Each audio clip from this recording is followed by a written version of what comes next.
Live from virtual Los Angeles, California, we welcome race fans one and all to the Full Throttle Real Sim Racing Cup Series, where we get set to go for our first short track race on what is going to be by far the shortest track we see on the calendar throughout the entirety of the 2022 season. Hello one and all, and welcome to RaceSpotTV. My name is Nolan Rempel with Joshua Lee beside me in the broadcast booth.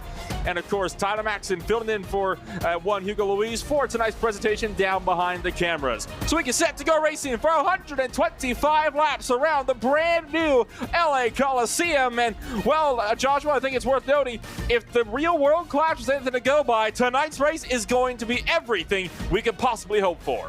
Well, take a look at this track. You're trying to condense NASCAR race cars into something shorter than a mile, which we've seen, of course, but look at how tight this stadium really is. It's the Los Angeles Memorial Coliseum, built for the Olympics, and now NASCAR's takeover in the real world was exciting. In the sim world, we've already seen it be exciting on the eNASCAR side of things. Let's see how it's going to be in the real sim racing side of things. This is already the second event of the season, but it is by far not the first points race. That is going to be coming on up in just 1 week's time. We get set to go racing for the Daytona 250 from the World Center of Racing. And I'll tell you what, it is going to be a really entertaining schedule coming on up for you here tonight. We kick things off at the Clash after an exciting run with the Daytona Duels just 1 week ago. And then the first few races that are actually up for grabs, you of course got the World Center of Racing, followed by Fontana Auto Club making its long-awaited return. Then you of course go to Vegas, Phoenix, where we swing on back over down to Texas for the Circuit of the Americas. And then just in case you were thinking things started to die off, how about Bristol Dirt and Talladega going back-to-back just to really throw some wild card races into the pot there. You can see, of course, the schedule highlighting the best of the NASCAR Cup Series schedule. And, of course, with the Daytona Duels 1 week ago, going to be wildly different racing than what we are going to see tonight. Of course, the Duels setting the field for the Daytona 250 on the high banks of the Daytona International Speedway. We go from high banks to no banks, and we're definitely not going to see the typical restrictor plate racing, of course, at a track this short. It is going to be a modified version of short track racing. Yes, it is a short track, but it's going to be a little bit different than normal short track racing because you can see just how long these straightaways are down into the tight condensed hairpins that sit at either end of this racetrack. It's almost like going down a long straightaway and then hard braking like the final corner at Sonoma. This is going to be a very interesting race to see how these drivers are going to navigate this course, and with, of course, only going into one 125 lap feature race, Nolan, not going to have the heats to set the field. This is qualifying, which will set the field for tonight's feature. And looking at this track and the fact that it's a quarter mile with no banks, it's almost like somebody threw Martinsville Speedway through the tumble dryer and it shrunk a little bit, isn't it? I mean, goodness gracious. I mean, it's a track that is about as short as you could possibly get. This is the only stadium track that iRacing currently has on the circuit, so that means we're going to be in for one heck of a race tonight on what will be an RSR first here tonight on RaceSpotTV for the Full Throttle Cup Series and the 22 Clash, still on 2021 time, but 1 minute left in qualifying, and all but one driver have set time so far on the boards. 18 drivers get set to go racing for us here tonight. Chris Rabel so far the only driver that has not logged a time. So Brandon Six is currently on pole position, but not by much, with Agnell Phillip just 61 thousandths off. And of course, you're seeing the tight times up at the top four separated by about 1/10 of a second. You gotta go all the way back to about 8th place to find the drivers within 2/10 of Brandon Six, who currently holds that top time. But just take a look, even in the virtual world, the atmosphere of the LA Coliseum and the Busch Light Clash banners that are all around this virtual track. This place just screams ambiance. It screams energy. It did in the real world, and it does tonight. I don't think we're going to quite get the best halftime show that we saw at the Busch Light Clash this year in the real world, but I think we're definitely going to see a lot of the same great racing in the virtual world that we did see in real life. Qualifying is complete. Let's take a rundown of your Full Throttle Real Sim Racing Cup Series Clash starting grid from the LA Coliseum. As already we are getting set to go racing for 125 laps here tonight.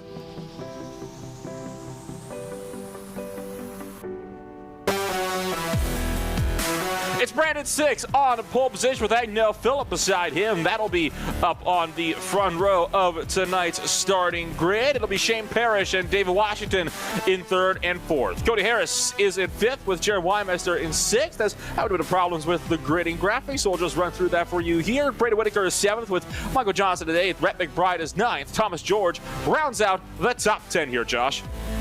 Going down the rest of the order, starting in P11 for tonight's clash will be Eric Stanford. Sean Casto will be starting in P12. It's Matthew Marr who sits to the inside of row number 7. Connor Horn will sit to the outside in P14. Ross Cato and Josh Ball are going to share that 8th row on the grid. And rounding out row number 9, the final row on the grid, Munitzi Major and Chris Rabel, who, once again, Chris Rabel not taking a time on this track as we get ready for 125 laps of action. And of course, 2 pace laps, I imagine, before we get going to green flag racing. Of course, typically 2 pace laps is the norm for any track that is under a mile long. And considering this is only a quarter mile, I think it's safe to say we're going to be having 2 pace laps here today for the LA Coliseum. Pace car just getting set to roll now, and just look at how tight this track is. And I have to say, we're in for one heck of a race for us here tonight. Before we get set to go green flag racing then here, Josh, apart from the likes of our pole sitter Brandon 6, or maybe even including him, anybody you got as a pick to win for tonight's clash race? I think I'm going to have to go with Agnell Phillip because he's starting on the outside of the front row. He has that speed, but we've seen it's very, very easy to bump people out of the way and make those passes. And it might sound a little bit aggressive. You don't want to bump somebody out of the way. It's short track racing. These turns are tight. You're going to have to use that bumper to make those important passes. I think Agnell Phillip might be in the perfect spot to be able to do that tonight. And we want to thank all of our viewers for taking the time to join us for more Monday night racing action here from the LA Coliseum. Pace cars down and in. It's up now to Brandon 6. Barton the Flagman waves the green flag. We're underway for the clash at the LA Coliseum. 6 gets away well down to the turn number 1. A couple of lockups deeper in the field. 6 gets away well, though, and he is now clear for the race lead with Agnell Phillip clear for second.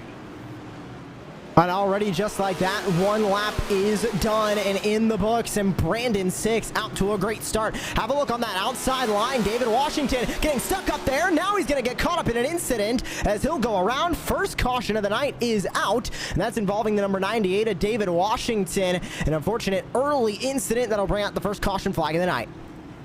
It was Cody Harris that tagged David Washington. With everybody being so kind of collected up and everything, you have to wonder, did he have any help? And we'll take a look at this one here. It is Jaron Weinmeister, I believe, right there. Lock for the 48, sends the 28 up into the 98, and that shoves Washington up at the outside wall. Definitely not Cody Harris's fault. He got hit from behind, and that's what puts us under the caution flags for the first time tonight. I will say, Michael Johnson, his number 39 car, I have no idea how he managed to slow that car down in time. Some good heads-up driving, though, from a number of guys in this field to make it, so that wasn't a 6-car pileup. And of course, Jaron Weinmeister, you could see him locking up those brakes, trying to get it slowed down for turn number 1. Of course, these brakes in the next-gen cars, a little bit of an improvement from the former cars, specifically the Gen 6 car that, of course, we're coming off the heels of. So they have a little bit of better brakes, but still not at the level of a GT car or Formula 1 car, so they still need those large braking zones to get slowed down. And it's so easy once you get into a rhythm to hit those braking zones, but of course if you're trying to pass other drivers, can become very difficult to hit that brake marker exactly. And Jaron Weinmeister just hitting it a little bit too late, locking up those brakes, and unfortunately leading to contact with the 28 of Cody Harris. That unfortunately led to contact with the 98 of David Washington, sending him around. But luckily Washington only in P14 and only 18 drivers taking the green flag tonight. So we know at a short track, Nolan aerodynamics is really the big thing. We could see the 98 back up towards the front here soon. Lights are out on board the iRacing safety car. We get set to go. Back green flag race. We made it just over a lap last time by, about a lap and a quarter. We'll see if we can make it a little bit further this time by. Once again, pace cars down and in, and right out of the corner. 6 launches like a bullet out of a gun, and we're off and away into turn number 1. A couple of lockups once again deep for the field. No surprise there. That's going to be a casual thing we see all night long. This time, though, look at Phillip trying to take the fight to the 66 car around the outside line.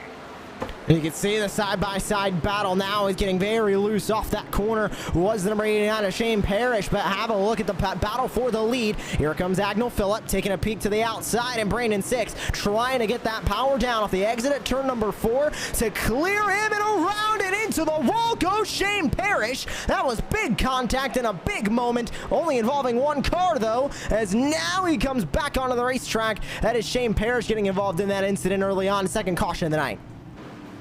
He wasn't even the only wreck we had. There was actually a 4-car pileup just in behind. Well, look at this first. Cody Harris just runs over Parrish into the corner, but we need to look back to the likes of Rhett McBride as well as Thomas George if you really want to get to the bottom of why the caution flag might have thrown. This was all the way around in turns 3 and 4 as well.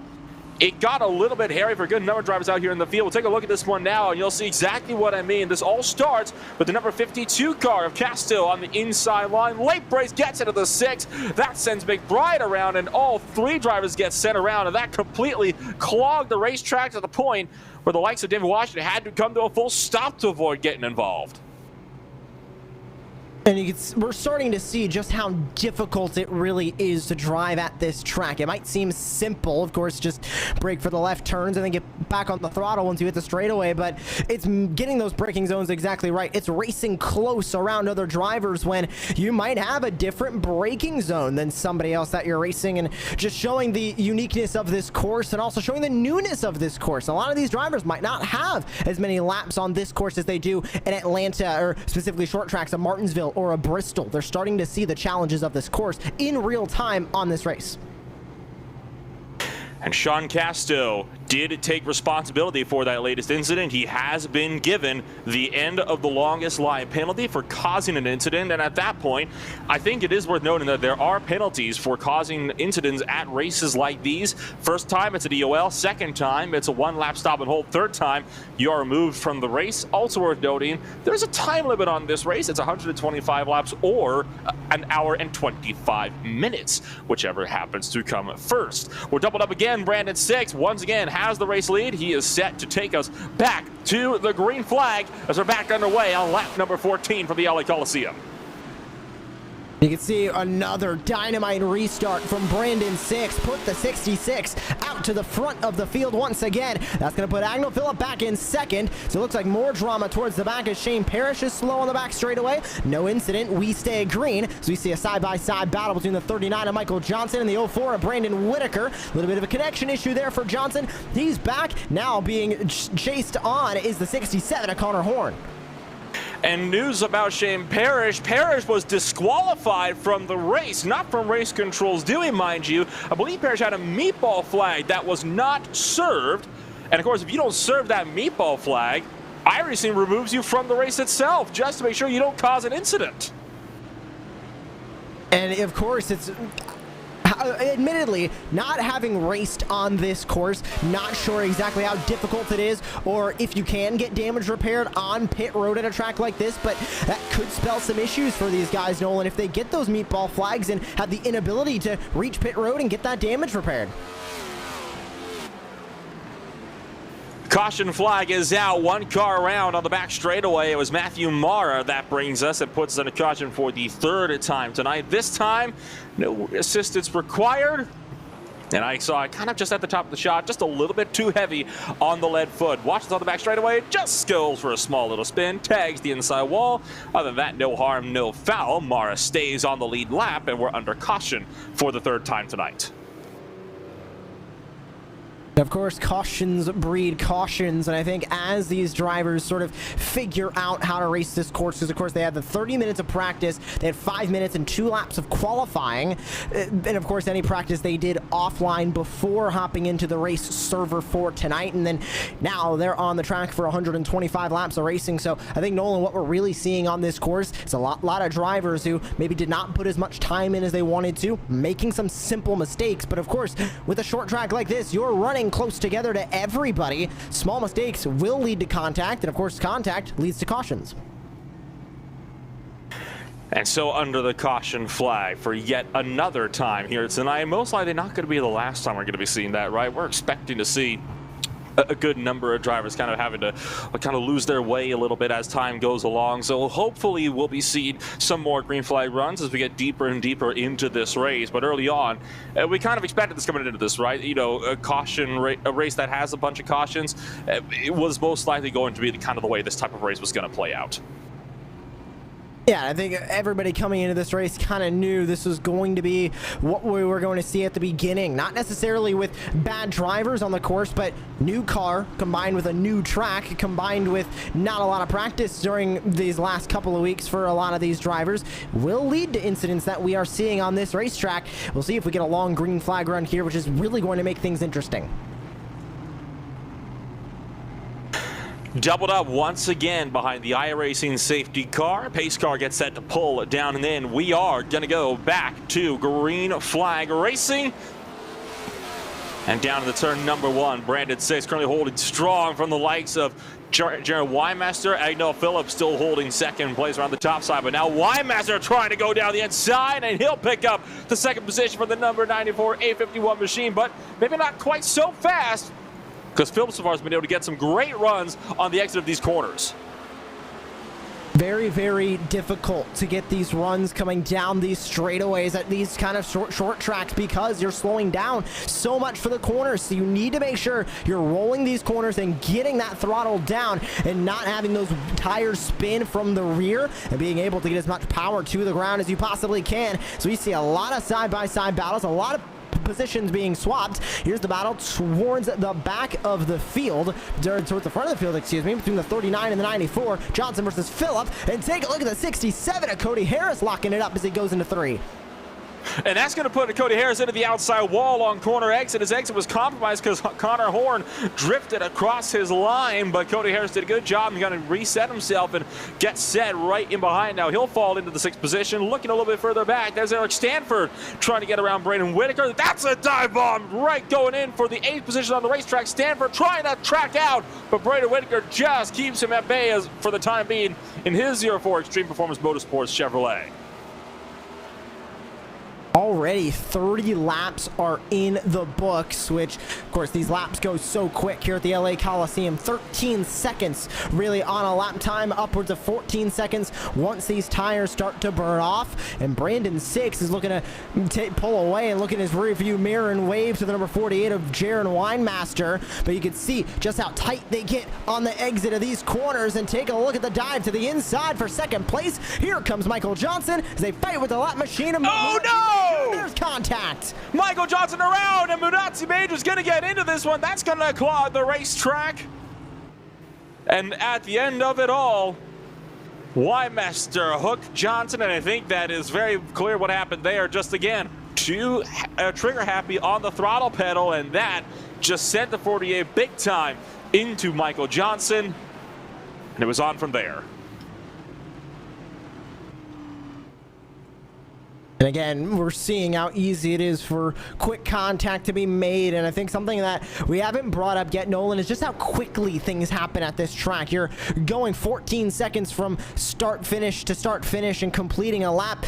Very, very quickly can things lead to contact. Not a lot of time to react to anything happening. And we're seeing it really bite these drivers. And I think we're going to see more of these types of cautions be brought out, but I think towards the mid portion of this race and towards the end, we're going to start to see those green flag runs come in, and that's going to be the real test, I think, of our leader, Brandon 6, is can he pull away when everybody is on more equal playing field when we go into a long green flag run.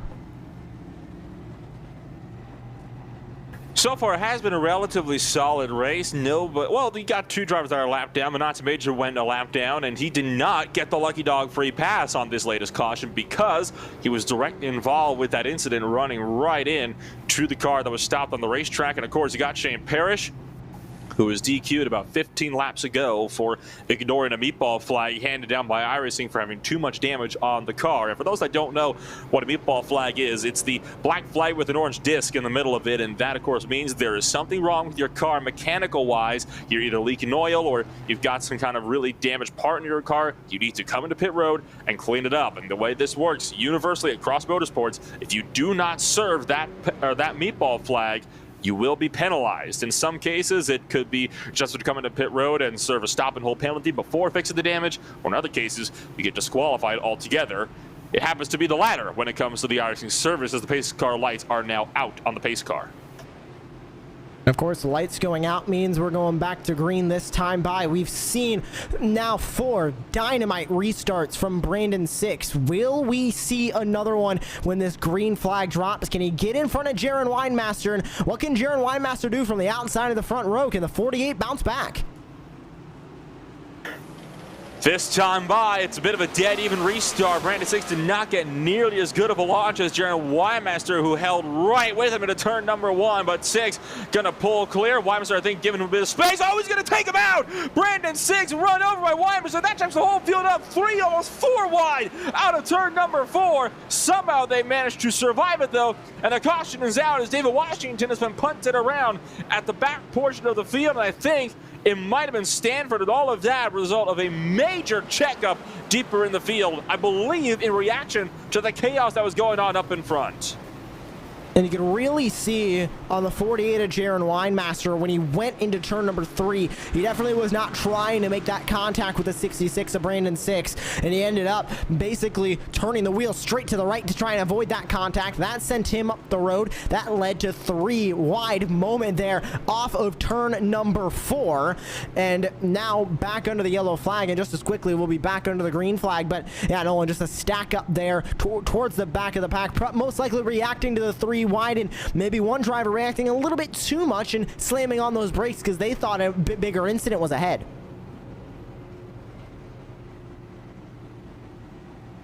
And so, under caution, yet again, and already you see, Phillip wanted to double it up beside Brandon 6. I think that 94 car wants to get going, wouldn't you say? I think hoping for some shortened yellow flags here. So far, that has not necessarily been the case. And I have to say, already, I've lost count on the number of cautions we have. I believe this was number 5.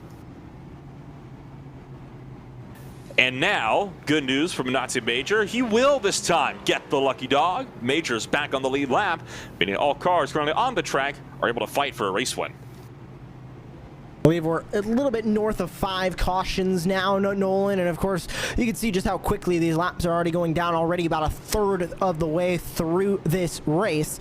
Laps go quick, time goes quick here at the LA Coliseum, and it's going to continue to be like that as just in about 20 laps are already going to be at halfway done. Really just shows how much time flies. We're only 15 minutes into this race, and already we are nearly halfway. So I think it's safe to say we're not really at a risk of hitting that 1 hour and 25-minute time limit that was set at the top of the session. With 125 laps still to go, we're about a 1/3 of the way through this race now, around in lap 43 of 125. And I believe this time, yes, it is. Lights once again out on the pace car. We're doubled up. We're getting doubled up. Ready to go back racing for some good old quarter-mile action. Now, we've seen what next-gen cars race here. I have to wonder what some other cars might look like if they were to race here. I think this would be a good track for Legends cars, wouldn't you say?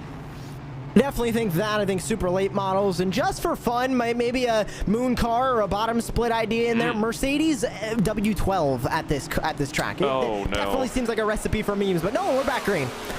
That we are, and Brandon 6 has got away well. Phillip rubbing it up against Jaron Wymaster, and they bomb it down the back straightaway. Wymaster gets away with not running over Agnell Phillip.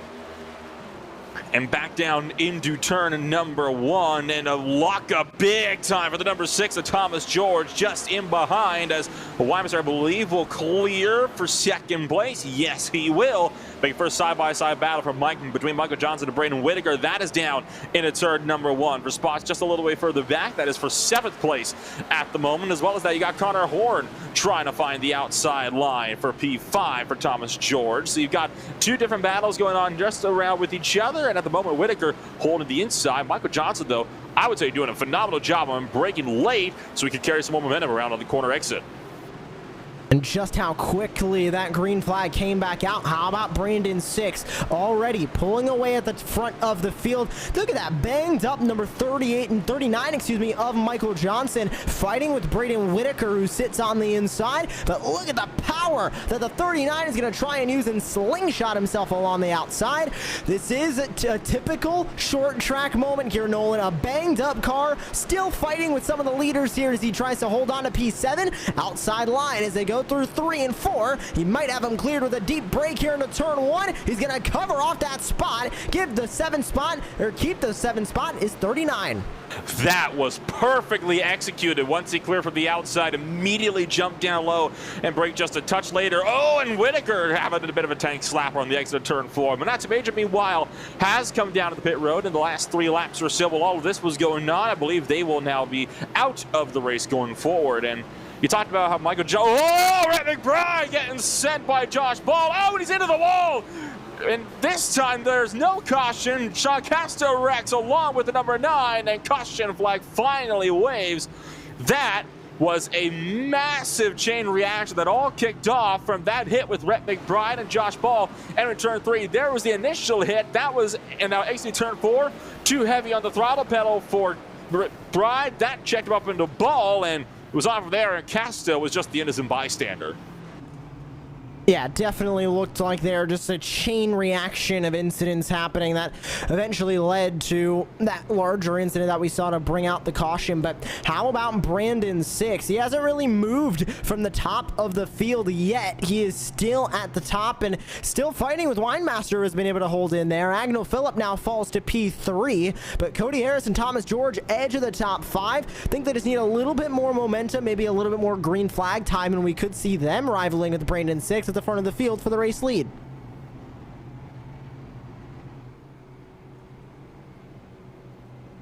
And Matthew Mara has disconnected from the server, so Mara becomes the next driver who will be effectively out of this race.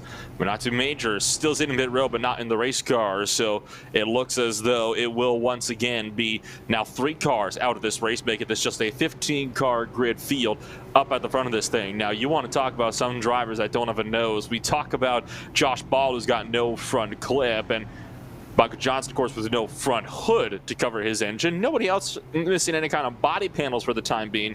But just looking around, already less than halfway, just 57 laps in, I'm already only seeing about 3 cars that are not scathed in this race. And you know what they say about short track racing. If your car's clean, you're not racing properly.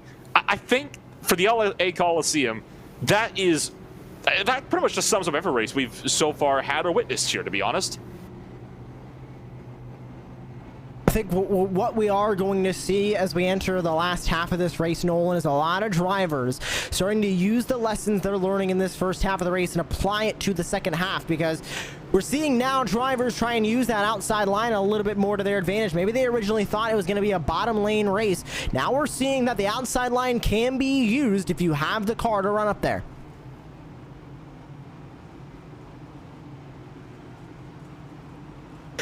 And that is a beautiful shot from the air as Brandon 6 will take us back to the green flag. Once again, Weimaster anticipated the jump and able to kind of capitalize down to the turn number 1, but 6 already clear. They're double file for third on back and already beating and banging down to the 3 and 4. Agno Phillip and Cody Harris both looking to go side by side. Harris up on the outside wall, but Phillip gonna hold strong on the bottom, and Harris keeps the 4th place for the time being. Connor Horn makes an outside pass for 5th. Oh, and it's too deep. Connor Horn runs over Cody Harris, entering turns 3 and 4. They're 3 wide now out of the turn number 4. Thomas George up the inside of both of them into turn number 1.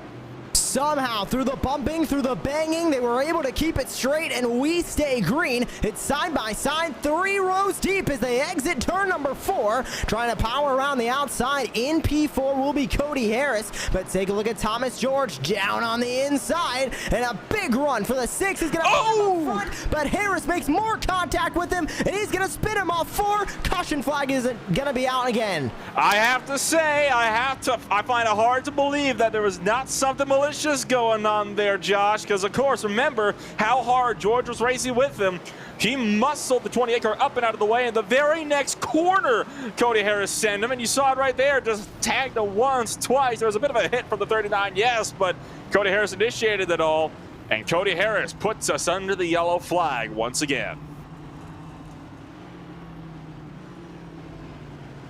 Another incident on this track that, man, he just sent it into turn number 3. Not sure if there was any bad blood there that led to that. However, if there wasn't, that was a severe miscalculation going into turn number 3 that ultimately led to all that happening. Under the caution yet again, this time on lap 65, it will be for caution number 7 so far on the day. And so far, we still have 15 race cars on the racetrack, and Josh Ball did go a lap down. He will not be getting the Lucky Dog pass because, well, actually, I'm not quite sure. He might get it here, but I don't know if he quite will be able to. I think Josh Ball was not able to get the Lucky Dog free pass this time by.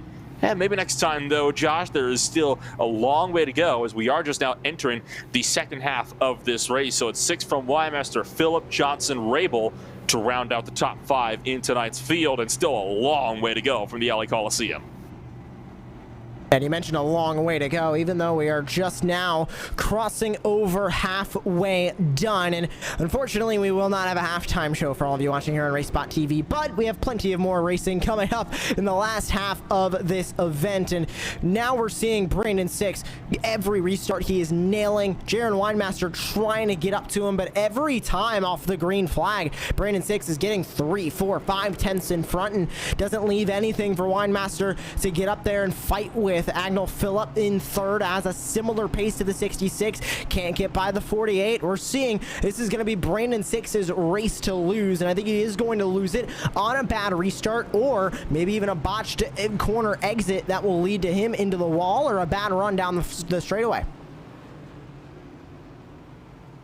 Well, they say all drivers do make mistakes eventually. Brandon Six has been strong so far, but he's not a perfect driver by any stretch of the means, so who knows, maybe Brandon Six will make a mistake later on that could allow for somebody behind him to open up the door. Green flag, back in the air, already Phillip getting loose. Oh, and Six has been turned. There it is. Brandon Six sent into turn number 1, and it's a pile up in a parking lot in turn number 1. Didn't even make it to turn 1 before we got the commentator's curse kicking in. Wow, that was what we were waiting for, Nolan. It wasn't a mistake from him. It was a mistake from somebody else that led to Brandon Six possibly being taken out of this race. Here's the replay. What happened with Winemaster?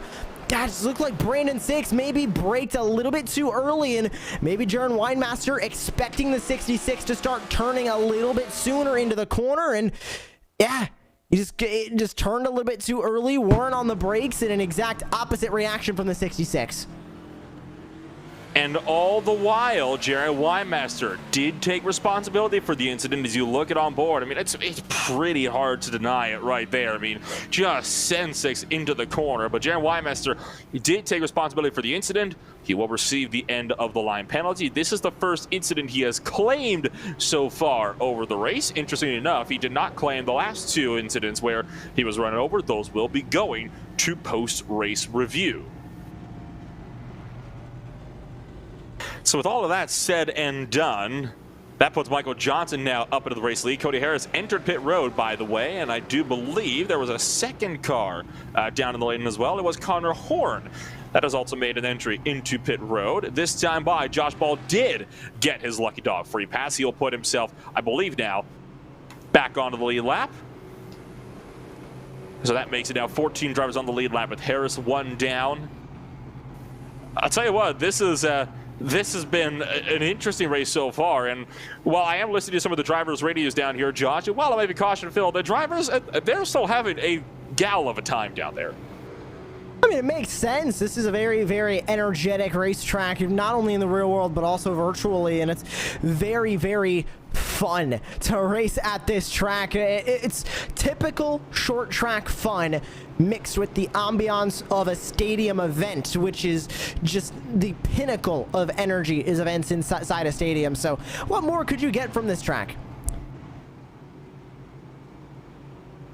Photo finish, maybe? We haven't seen that quite yet at the LA Coliseum, but there's always a possibility for something dramatic to happen at a track like this. Michael Johnson, with no engine hood, is of all people going to be leading us to the green flag, going to show that you don't need a clean car to lead the race. Look out! Eric Stanford being 7th and 29. They make contact, and Rabel's around, and we're under caution yet again. And now 2 cautions in a row brought out in just about 1 corner.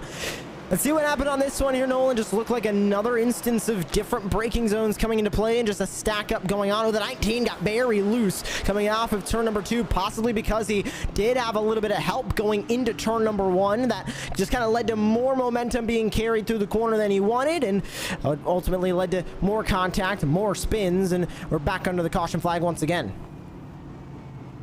It just doesn't end, does it? Well, just when you think we're going to have a moment of respite, there's always something. There's always something on a track like this. This is really one of those tracks where it is the epitome of you can never get quite too comfortable. Now, all of this, Chris Rabel just barely managed to stay on the lead lap. You can see Rabel actually sitting in between Johnson and the safety car, which means that if Rabel stays where he's at here and doesn't come down to the pit road, he will be able to take his full lead lap back and line up behind this field once the lights go out on the pace car. And Michael Johnson still leads the way. That's got to be frustrating for Agnell Phillip, right? I mean, you've had a clear car all race, you've been up in second place all race, and now here's a guy in front of you who's got no engine hood, is just about the most beat-up car in this field, who's leading it. All I can say to that is welcome to short track racing. Aerodynamics don't matter. We're going to be going to a place where aerodynamics only matter, which is the Daytona International Speedway in 1 week, but it don't matter here. If you're still at top speed, if there's no damage to your radiator or engine, get back out there and try and finish this race. And in the case of Michael Johnson, try and win this race. This isn't a points race.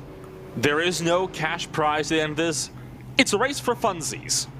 So as long as they're having fun down there, I mean, that's really all that matters, right?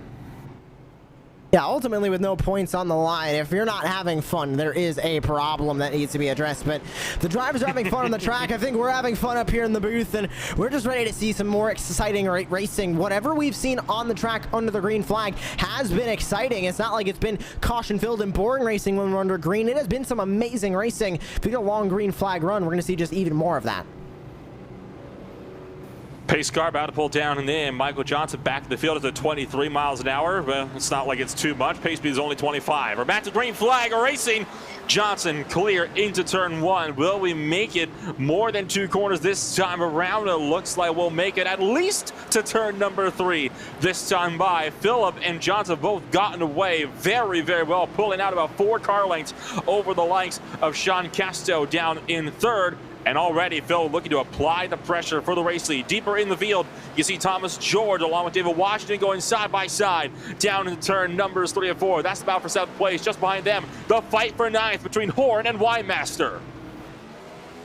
There's the heads-up battle, and the defense coming out into turn 3 by the 94 of Agnell Phillip, trying to hold on to this race lead. Michael Johnson going to stay on the back bumper. He doesn't have a front bumper. He's going to try and use what he's got left to try and get by in the battle for 1st. Battle for 7th, still side by side. That's Connor Horn trying to battle with the 6th of Thomas George, and you can see behind them, David Washington also battling and trying to grab that 8th spot away from Horn. And if you're wondering how Phillip got the race lead, well, it was thanks to Michael Johnson, who got loose out of 4 and slammed the outside wall. That allowed an easy dive bomb up into turn number 1 for Agnell Phillip, and now Phillip starting to pull away. 6 still looking for the inside on Connor Horn in his number 67 Smith Chevrolet, but so far, the keeping it real number 66 driver is doing a much better job, I'd say, for the bottom side, just keeping Connor Horn trapped on the top side, unable to get down, and Washington gets sent and spun from Brandon 6 out of turn number 2, and the caution flies again. Another caution is out, this time from the 98 of David Washington.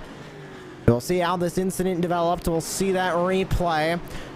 It just looked like, again, just a slight bit of contact. The 98 getting a little bit too slow coming through the middle of that corner. That's one of the quirks of short track racing that we haven't really mentioned yet, Nolan, is the fact that when you're in the middle of the corner, if you slow down a little bit more and the driver on your bumper doesn't slow down as much as you did, it leads to easy contact. Just sort of gave him a push coming through that last corner, and ultimately the 98 car broke loose and ended up around and into the wall.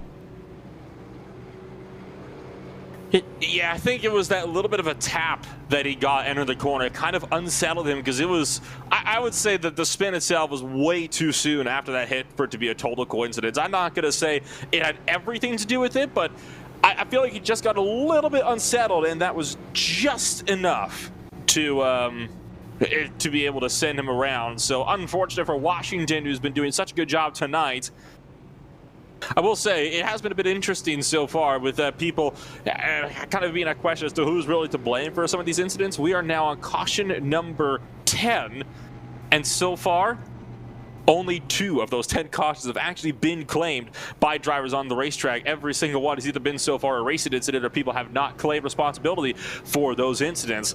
You have to wonder if maybe people are thinking that they're not entirely to blame, either just due to the nature of the track or because maybe they're the ones getting run over from behind themselves being shoved into incidents.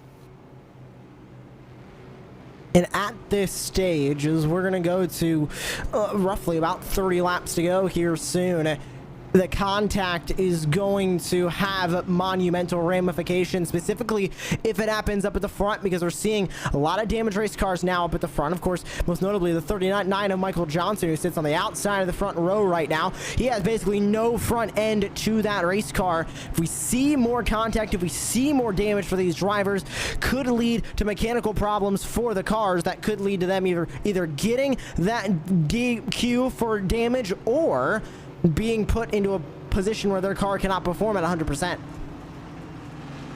Early launch from Phillip sees us go back to green flag racing. This is the first time Magno Phillip has taken us to the green flags, but look at Michael Johnson trying to power the outside, and in fact Johnson pulls ahead down to the turn number 3. It looks like Michael Johnson is still ready to fight this one out. Phillip muscling him up, leaving the third now with no space to work with down to the turn number 1. Phillip now finally clears, not quite, still not clear. Johnson fighting this one out. That's McBride to close on in. Caution is out again, and this time it's Stanford down to the turn 1. Phillip will survive for another restart. Oh, and there's the contact, and there is wow, the hard contact into the wall and into the other drivers for the 19 there. That is what brings us back under the yellow flag here, Nolan, but Agnell Phillip up at the front, I think we saw in that restart, he is not going to have the same restarts as Brandon Six. He is not going to be clear of any driver when he hits that throttle pedal and goes on the green flag in any of these restarts. He's really going to have to work to try and hold this race lead. I have to say, I think that I want your take on this, interesting enough, because I don't think YMS did anything wrong there. I think he was just trying to poke his nose into a hole, and Stanford just closed that hole. But the problem for Stanford was he was already there. I think there was an issue of Stanford just trying to clear himself, really, and it just didn't work out for him. Or remember when I mentioned a little bit earlier on in this race how quick things happen at the LA Coliseum? That is exactly what I'm talking about. Things happen so quickly that once you're reacting to one thing, another thing is already happening that you can't react quickly to. That is exactly what led to that contact, and it's something these drivers try to overcome, but it's very difficult to, because of course once you react to that hole being open, once it's being closed, you cannot react to it being closed as quickly as you were reacting to the first part. So it becomes one of those things where if a hole is open, you gotta go for it, but once you start that maneuver, just as quickly that door can be shut. Got a bit of an interesting question for some of our viewers out there currently watching our broadcast, because we got so many cautions, may as well kill some of the time for us here. We'll check back some of those answers on our inevitable next caution flag, and watch as this is the time where we go green to the end.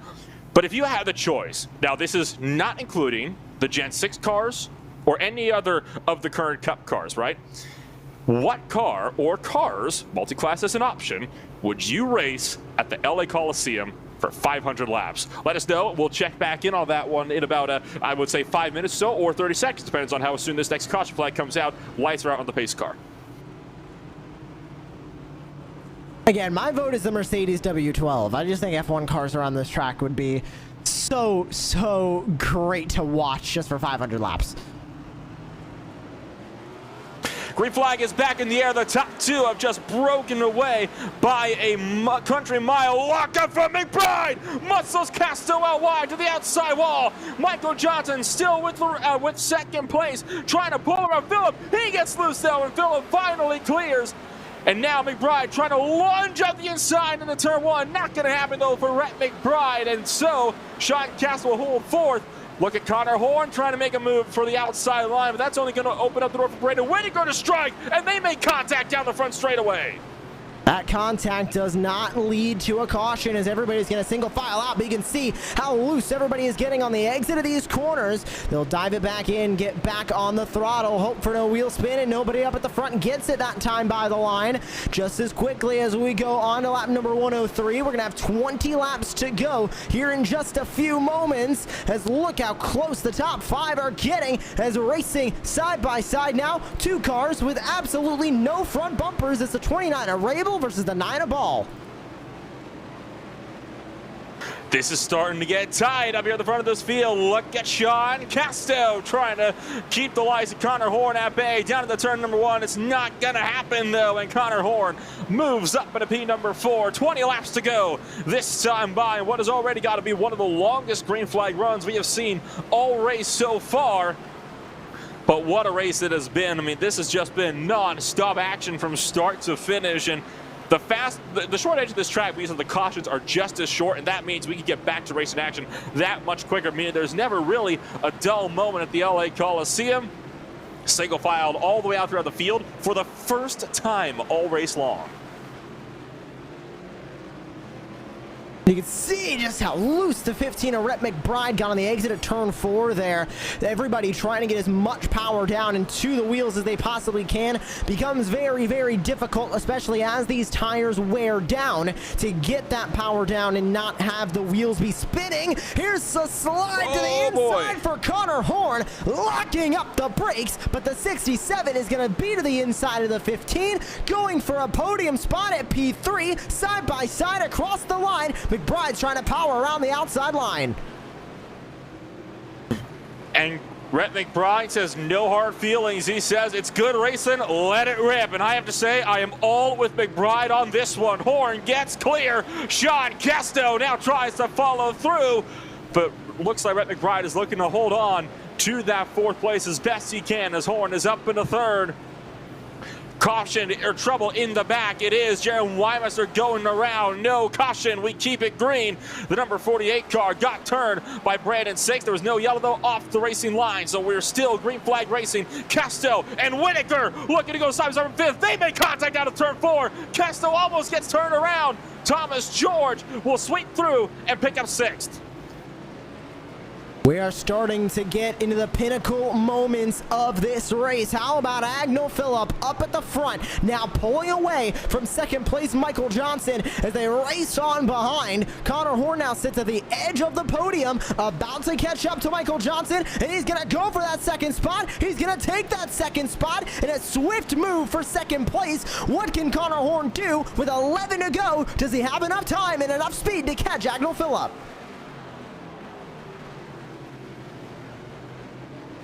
This is going to get tight here. 10 laps to go, and looks like I was right. This could be that one run where we go green to the end of this race. Nobody so far has been able to catch the likes of Agnell Phillips. He is just rocketing away with the lead. Connor Horn is trying to close as you look to Michael Johnson still trying to hang on to a third place run. Rhett McBride trying to pick up a podium.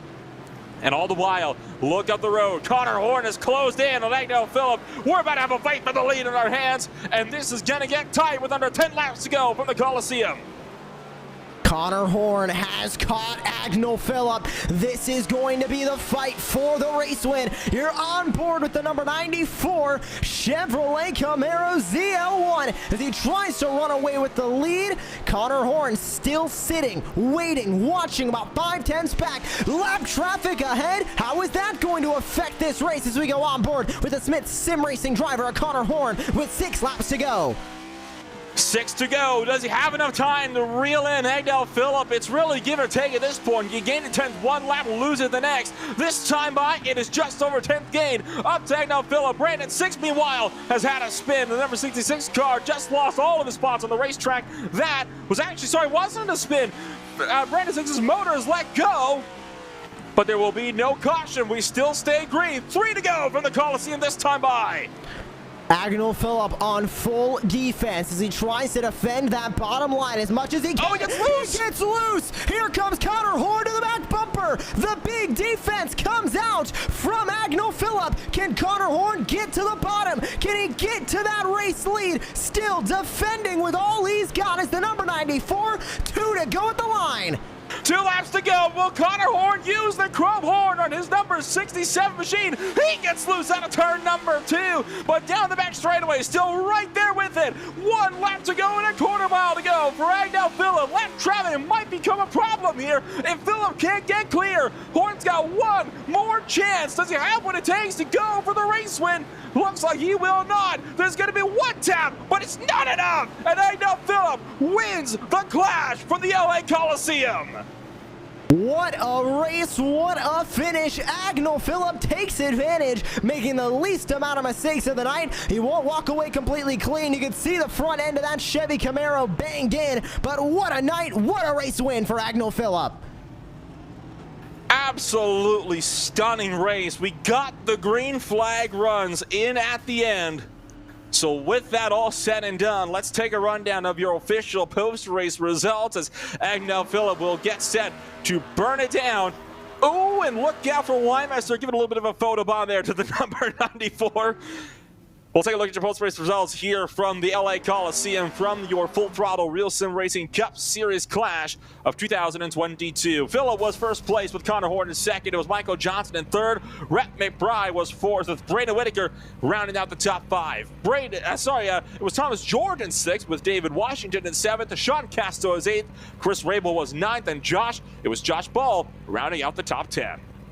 Ross Cato rounded out to the top 11. Eric Stanford finished in 12th. Jaron Weinmaster 13th. Brandon 6 14th, with Cody Harris going to round out the top 15 and rounding out the field. Off the racetrack was Matthew Morris. Same thing with Minazzi Major and Shane Parrish as well, finishing off of the racetrack all 72, 77, and 111 laps down respectively. But what a finish, and man, just what a race win in the clash for Agnell Phillip, of course, with this not being a points-paying race. Nolan, these drivers tried all they could and they threw everything at the wall, and good for Agnell Phillip. Everything seemed to go perfect his way all night. With all of that said and done, we do have, of course, some drivers getting set to give us a chit-chat at the end of the race here tonight. And we will see if we can't potentially kick things off here with race winner Agnell Phillip, who's going to join us up here in the broadcast booth now. And Phillip, what a run for you tonight. Talk about a close call at the end. Connor Horn we're talking, could not have been any closer to your back bumper. Were you ever worried he was going to actually use his own bumper to push you out of the way? Well, I was doing my best to make sure that he didn't have an opportunity to do that. Credit to him, he raced me really clean. He didn't make any moves that he knew wouldn't stick, which is always a concern at a place this tight. But it was definitely worrisome as he was kind of coming in there, and I had to start managing my temps, and he'd been shifting all race, so I think he'd really gotten that down, and I had to start doing that to manage the engine temps, and I was just not as practiced with it. I'm glad it worked out the way it did. I'm glad I could get kind of the clash win today. But yeah, that was stressful. Connor's a great driver. The Coliseum has to be by far one of the most unique tracks we have on the entirety of the calendar throughout 2022. What's your take on the Coliseum as a whole? Some people love it, some people hate it. Where does it fall for you? Oh, I love it. It's a really fun track. to drive as a driver, and as a fan, I'm sure it's very exciting as well. I think in this league we are thankfully accustomed to having a lot of long green runs and people who are really interested in racing clean, and that just makes it more enjoyable as a driver to race it. But yeah, I love it. I think it's a great idea the way the event was executed in real life, and in the sim too. It's a fun track. It's a really fun track. Very, very technical. So I enjoyed it. And of course, you're looking to hit the ground running then, I'd imagine, coming on over into Daytona in just 1 week. So talk to us about how you think your season opener might go and where you plan to be by season's end. Who knows? It's Daytona. I think I'm pretty okay at super speedway racing, so I hope that I get a good group of people around me and I'm able to kind of keep it clean. But as we've seen in some of the special events that have already happened, even the best drivers and the best people at super speedway racing can struggle with getting the result. It's just the nature of the beast. So we'll see what happens. I'm excited for the rest of the season after this. I'm really excited for the way the next gen car drives at a lot of the 1.5 miles. I think it's going to be really cool racing. So I'm looking forward to it. We finished second last year. I think the crop of drivers has improved. So it's going to be hard to get back to that, but I'm hoping we can get there and maybe, who knows, maybe even challenge for a championship. And thank you for taking the time to join us here tonight, Agnell. And I'm wishing you all the best of luck going forward in the season. It's always a pleasure to be able to talk to you. So we'll wish you the best of luck, and we'll see you at the World Center of Racing. Appreciate it, Nolan. Thanks. So that was Agnell Phillip, race winner from the Clash here tonight. Going to move along to the second place runner of Connor Horn. And Tyler, Josh, I will pass this one right on down to you. Well, Connor Horn, it was a great night for you here at the virtual LA Coliseum, but definitely not without its struggles. How was it from your perspective down there on the track? Definitely a battlefield. It's not surprising. It's the Coliseum. You're going to get that, but glad we got the little run at the end there. I was able to get 4 positions, almost got the winning position, just couldn't get there. I felt like I couldn't, even when we were getting like 5 to 10 lap green flag runs, I could not figure out the track. I haven't been able to really figure it out. Really just getting beat out of the corners has been what I've been noticing out of myself, and I just couldn't find a way to fix that. And, got up to the front. Leader got hit a little bit, caused a checkup, fell back, got in some other messes. But, obviously the car's durable, so able to continue. And then got up to 6th through some wrecks there. 25 lap run to the finish, restarted 6th, passed someone on the outside, got by Rhett, got by Michael, and I thought I was going to be able to get the Agnell, but especially when he made a mistake out of I think 2, but I just couldn't lay the bumper to him. I didn't really want to wreck him. You can't really bump people here and not wreck them, so I didn't want to do that. Maybe I figured something out on the final run. Just I still felt like I was lacking something on exit. Still don't know what, but we survived. We got second, one of the cleanest cars in the field, literally and figuratively. So it was a decent night. And of course, you started back in P number 14 to begin the night, so you definitely did not have the speed out of qualifying. Didn't really see you up front at the beginning of the race, and then at the end of the race, like you mentioned, just maybe thinking you found something in that last run. Do you think with more time, maybe a 150 lap race or another caution towards the end that led us into overtime, do you think you would have been able to make a run at the number 94? A few more laps, I think I would have had a shot at him. Maybe I do lay the bumper to him a little bit because we were catching a row of traffic. So if 5 more laps, it would have gotten really interesting between us. He would have had to really protect the bottom. When he made that mistake out of one of the corners, he really protected bottom just enough where I couldn't get a run. I tried over-undering him out of corners. I just couldn't do it. I don't think a restart would have been good. Being on the top would have really hurt, I think. So there's a little bit more time, maybe. I was just pushing too hard on the exits, and it just couldn't do anything about it. But it was fun trying to chase out Agnell. I gave him everything I had except the bumper. And of course, with the opening round of the points championship at the Daytona International Speedway in 1 week's time, can you carry a little bit of this same momentum, even though very different type of racing, very different track in 1 week? Yeah, yes and no. One hand, ran good in this one, got a good finish in this one, and outside pole for the Daytona race is pretty good, and glad to be locked in. Didn't have to deal with the duels. On the other hand, I've just been struggling with this package and with these cars right now, whether it's a super speedway, short track, intermediate. I just haven't been able to get a grip on this car yet, and ran decently in the Podium 500 last night, yesterday rather, but it's just very confusing to get a grip on this car. So hopefully everything goes well in the race. Still trying to get a hold of this thing. Thank you for your time here post-race, Connor, and congratulations on your podium finish here at the virtual LA Coliseum. We'll see you at Daytona. It's 10-4. I appreciate it. Great to hear, Nolan, from Connor Horn. Of course, we weren't really talking about it much at the beginning of the race, but that last run, he came alive and almost ended up with a race win. They most certainly did, and well, there's just one more driver that we got to talk to yet on the course of the night, and that is going to be none other than one Michael Johnson, bringing it home in third place. And Michael, 8th place to third. Did that come easy for you, that result, or did you have a little bit of work ahead of you to get that done? Yeah, we had quite a bit of work getting up there. Made it up there within a few laps, it seemed like, and then we got spun. Then we had to make our way back there again with the whole front end tore off. I think that was the most notable story for you, was the fact that you really had a car that looked like it had been put through a demo derby by the time you got to the end of that race. You were running with that for, well, most of the race, as a matter of fact. What was that like for you, having to drive out there like that? Did that hinder your performance much? Yeah, steering was just, it was a little bit off. It was probably about, I was having to put the wheel at about 2 o'clock, so it was messing with me quite a bit with my handling and getting just turning down into the corner. So talk us through about how you think your season is going to go here. Daytona's next week. Do you have any goals on where you want to find yourself by season's end? Daytona's a lottery, so we just hope to be, once we get there, just be around at the end, and we'll see where we come out there. But for the season, hopefully we'll be in contention for some wins and, get in the playoffs and see where we go from there. Well, fingers crossed, and that you're going to have a solid run over there at Daytona in 1 week and throughout the course of the season. Well, thank you for joining us tonight here, Michael, and congratulations on that 3rd place. Best of luck at the World Center of Racing next week. Thank you, sir.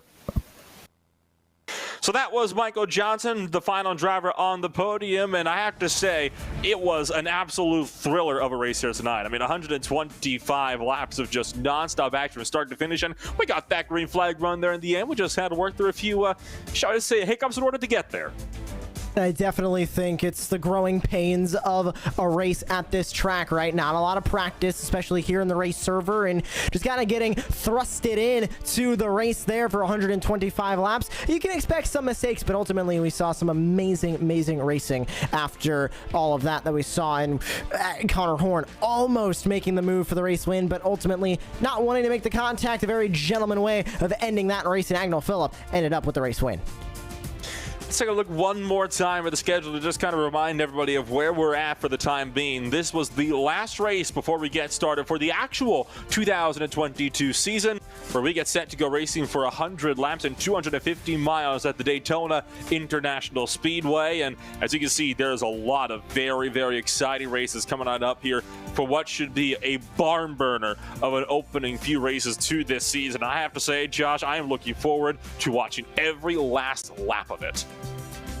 Of course, we've seen all of the hype around restrictor plate racing with the next gens at Daytona. We've seen it already with the Daytona duels. We've seen it in other facets of eNASCAR and of sim racing in general, but when Real Sim Racing hits the track for the high banks of Daytona and starting this 2022 campaign, it is going to be exciting, and we'll have to see how these drivers are going to navigate the high banks. It's going to be exciting to see the first official points race with these next gen machines. And so for that, with us from the Los Angeles Coliseum here in Los Angeles, California, for myself, Nolan Rempel, as well as Joshua Lee and Tyler Maxson behind the cameras for tonight, I want to thank everybody for taking the time to join us for more Full Throttle Real Sim Racing Cup Series action here for the LA Coliseum. We'll see you all next week when we go racing in Florida for the Daytona 250.